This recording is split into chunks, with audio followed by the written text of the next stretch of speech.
IVF treatments పై 20,000 discount. Doctor consultation మరియు ultrasound scan ఉచితంగా అందిస్తున్నారు. 49 అంటే సంతానం, 49 అంటే సంతోషం. ఇప్పుడు ఆ సోషల్ మీడియాలో మనం సర్వేలు చూస్తున్నాం సార్. గంటకి ఒక్కొక్క సర్వే వస్తూ ఉంది. ఇది కూడా ప్రజల మైండ్ సెట్ని కాస్త ఇన్ఫ్లుయెన్స్ చేస్తుందేమో అంటున్నారు ఒక వర్గం వారు. ఫస్ట్ ఆఫ్ ఆల్ ఈ సర్వేలు ఎంతవరకు నమ్మొచ్చు అంటారు? అంటే సర్వేలు ఎంతవరకు చేసినారనేది, ఎందుకంటే శాంపుల్ ఒకటి ఉంది. ఒక్కొక్క నియోజకవర్గంలో ఎంత శాంపుల్ తీసుకున్నారు, ఏ వర్గాలను నుంచి ఏ, వారి రెస్పాన్స్ తీసుకున్నారు, తర్వాత ఎలాంటి ఈ విషయాల మీద వాళ్ళు సర్వే చేసినారు, ఇవన్నీ ఆధారపడి ఉంటాయి. ఎందుకంటే ఇటీవల కాలంలో అభ్యర్థులు కూడా సర్వేలు చేయించుకుంటున్నారు. అవి ఎవరి సర్వేనో తెలియదు. రాజకీయ పార్టీలు సర్వేలు చేసుకుంటున్నారు. రాజకీయ పార్టీకి సర్వే చేసినప్పుడు కొంచెం ఎంతో కాస్తో కూస్తో ఆ రాజకీయ పార్టీకి అనుకూలంగా ఇవ్వాల్సిందే కదా సర్వే రిపోర్టు. పూర్తిగా కాకపోయినా కాస్త కూస్తో మెరుగ్గా అయినా ఇవ్వాల్సింది ఉంటుంది. ఇటువంటివన్నీ ఉంటాయి కాబట్టి వీటినన్నింటిని కూడా దృష్టిలో పెట్టుకొని ఈ సర్వేల యొక్క మనం అంచనా వేసుకోవాల్సింది మన కొద్ది. అది కొంచెం రాజకీయాలు తెలిసిన వాళ్ళు, సర్వేల గురించి తెలిసిన వాళ్ళే వేసుకుంటారు. సామాన్య ప్రజానీకం అయితే ఆ సర్వే సంస్థలో వీళ్ళకు మెజారిటీ వచ్చిందంటే, ఈ దాంట్లో వీళ్ళకి మెజారిటీ వచ్చిందంటే అది అనుకునేది సహజమే. కానీ కొంచెం రాజకీయంగా అనుభవం ఉండి ఈ సర్వేల గురించి తెలిసిన వాళ్ళు, ఈ సంస్థల గురించి తెలిసిన వాళ్ళు అయితే కొంచెం కరెక్ట్ అంచనాకుంటారు. అండ్ మనం ముఖ్యంగా ఆంధ్రప్రదేశ్లో చూసినట్లయితే క్రాస్ ఓటింగ్ చేయాల్సిన అవసరం పడుతుంది, రైట్? ఎందుకంటే ఓ పక్క అసెంబ్లీ ఎన్నికలు, మరో పక్క పార్లమెంట్ ఎన్నికలు జరుగుతున్న నేపథ్యంలో ప్రజలు కూడా అంటే ఒక ఐడియా అయితే ఇప్పటికే వచ్చేసారంటారా, లేకపోతే ఇంకా కాస్త కన్ఫ్యూజన్ ఉందంటారా ఈ నేతల మాటల వల్ల కావచ్చు, లేకపోతే జరుగుతున్న రాజకీయ పరిణామాల వల్ల కావచ్చు? క్రాస్ ఓటింగ్ అంటే మీరు పార్లమెంట్ ఎన్నికలకు, రాష్ట్ర ఎన్నికల్లో ఒక కూటమికేసి, కేంద్రం వచ్చేసరికి మరొక కూటమికి వేస్తారు. అది కొంత మేరకు ఒక 5% అట్లా జరగచ్చునేమో. కానీ జనరల్గా రాష్ట్రంలో ఏ పార్టీకి వేస్తారో కేంద్రంలో అదే కూటమికి వేస్తారు. అంటే మనం ఆంధ్రప్రదేశ్లో బీజేపీకి అంత ఓట్ బ్యాంకింగ్ ఉందా అనేది ఒక క్వశ్చన్ మార్క్, రైట్? సో దాన్ని ఏమైనా బేస్ చేసుకుంటారా ఆంధ్రప్రదేశ్ ప్రజలు? వాళ్ళు ఎట్లా ఆలోచిస్తూ ఉండొచ్చు అంటారు? అంటే నేను అనుకోవడం, ప్రజలకు ఇప్పటికైతే వాళ్ళ అభిప్రాయం స్థిరంగా ఉంటుంది.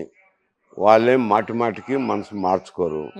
వాళ్ళు ఒక నిశ్చిత అభిప్రాయంలోనే ఉంటారు. ఇప్పుడు ఎన్నికలు వస్తున్నాయి. ఈరోజు నామినేషన్ కూడా స్వీకరణ 13వ తేదీ మొదలవుతుంది. నామినేషన్కు వచ్చినారు కాబట్టి, నామినేషన్ వేసే దశకు వచ్చినారు కాబట్టి ప్రజలు కూడా ఒక మెంటల్ మేకప్లో ఉంటారు. పెద్ద ఆంధ్రప్రదేశ్లో రాష్ట్రానికి ఒక ఓటేసి కేంద్ర ప్రభుత్వంలో మరో ఫ్రంట్కి వేస్తారని నేను అనుకోవటం లేదు. వేసేవాళ్ళు అట్టేస్తుంటారు. ఒక 2%, 5%, 2 to 5% అది తేడా ఉంటుంది. కాకపోతే ప్రభావితం చేస్తాయా సోషల్ మీడియా అనేది మీ ప్రశ్న. అంటే ప్రభావితం చేస్తాయా అని అంటే ఎంత మేరకు ప్రజలకు రీచ్ అవుతుంది సోషల్ మీడియా, ఆ సోషల్ మీడియా చూసే ప్రజానికం ఎంతమంది, దాన్ని నమ్మే వాళ్ళు ఎంతమంది మీద బట్టి ఆధారపడి ఉంటుంది. ఎందుకంటే సోషల్ మీడియా వల్లనే ప్రభావితం అవుతారని నేను అనుకోను. వాళ్ళకు వివిధ సమస్యల మీద ఒక అవగాహన ఉంటుంది. వార్తాపత్రికలు అయితేనేమి, టీవీ ఛానల్ అయితేనేమి, సోషల్ మీడియా అయితేనేమి, ప్రజల్లో చర్చించుకునే విధానం అయితేనేమి, వీటన్నిటి మీద వాళ్ళకు ఒక నిశ్చితమైన అభిప్రాయం ఉంటుంది. ఈ ప్రభుత్వం పనిచేయగలుగుతుందా, మనకు అనుకూలంగా ఈ ప్రభుత్వం పనిచేయటం లేదా, అధికారంలోకి వచ్చినాక ఎట్లున్నారు, అధికారంలో లేనప్పుడు ఎట్లున్నది, ఇవన్నీ బేరీజు అంచనాలు వేసుకుని వాళ్ళ మనసు ఇప్పటికే ఒక నిశ్చితాభిప్రాయానికి వచ్చింటారు.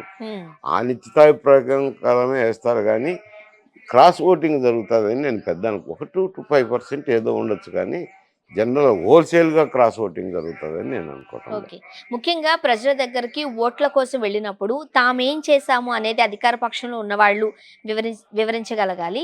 మేము ఏం చేయబోతున్నాము అంటూ ప్రతిపక్షాలు చెప్పగలగాలి. ఇవి రెండింటిని పక్కన పెట్టి వ్యక్తిగత దూషణలే ఇన్ జనరల్గా మనం చూస్తూ ఉన్నాం. ఎలా చూడొచ్చు అంటారు? ఇప్పుడు ఎక్కువ ఏమవుతుందంటే జనరల్గా సంక్షేమము అనేది ఒక సంక్షేమ కార్యక్రమం అనేది చేపట్టాలి. ఎందుకంటే దేశంలో పన్నుల విధానం వల్ల స- ఆ, మ్, ధనవంతుడైనా కానీ పేదవాడైనా ఒకే రకంగా ట్యాక్సులు కడతారు. అవును. Except one tax, income tax. Um, income tax అనేది అది ధనవంతుల మీదనే ఉంటుంది, పేదవారి మీద ఉండదు. ఇంకా మిగతాది కస్టమ్స్ డ్యూటీస్ కానీ,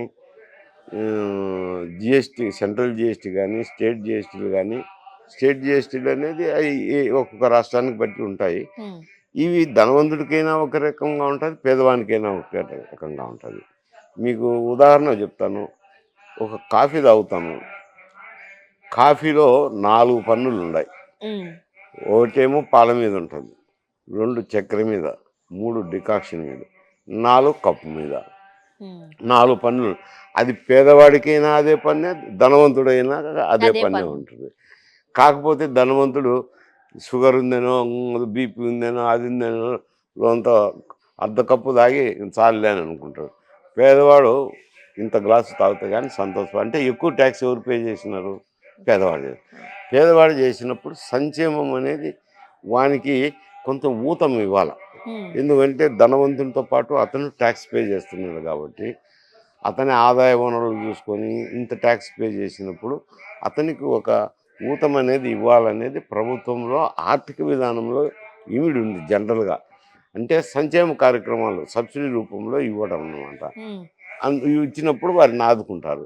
ఈ ఆదుకునే కార్యక్రమం ఇప్పుడు ఏమైంది ఏంటంటే అటువంటి ఆదుకునేది పోయి సంక్షేమం అనేది రాజకీయంతో ముడిపడిపోయింది. ఈ సంక్షేమ కార్యక్రమాలు పెడితే మేము రాజకీయ అధికారంలోకి వస్తామనేది ఎక్కువ అభిప్రాయంతో రాజకీయ పార్టీలు ఓట్లను దృష్టిలో పెట్టుకొని సంక్షేమ కార్యక్రమాలు రావు. మొదలు పెడుతున్నారు. పేదవానికి ఊతం ఇస్తామనే సంక్షేమ కార్యక్రమాలు కాదు, ఓట్లు ఎలా రాబట్టుకుందామనే సంక్షేమ కార్యక్రమాలు దృష్టిలో తీసుకొని సంక్షేమ కార్యక్రమాలు అమలు జరుపుతున్నారు. ఉమ్, అమలు జరిపే దానివల్ల దీనివల్ల ఏమవుతుంది అని అంటే కొంచెం రాష్ట్రంలో సంపదకు సృష్టించుకునే దానికి అవకాశాలు ఉండవు కొత్తగా. ఉమ్, అందుకని ఇవే సర్దుబాటు చేస్తుంటారు కాబట్టి ఆ దృక్పథంతోనే చూస్తున్నారు, ఆ దృక్పథంతోనే సంక్షేమ కార్యక్రమాలు అమలు చేస్తున్నారు కాబట్టి ఆ సంక్షేమ కార్యక్రమాల వైపు మొగ్గు చూస్తున్నారు. ఉమ్.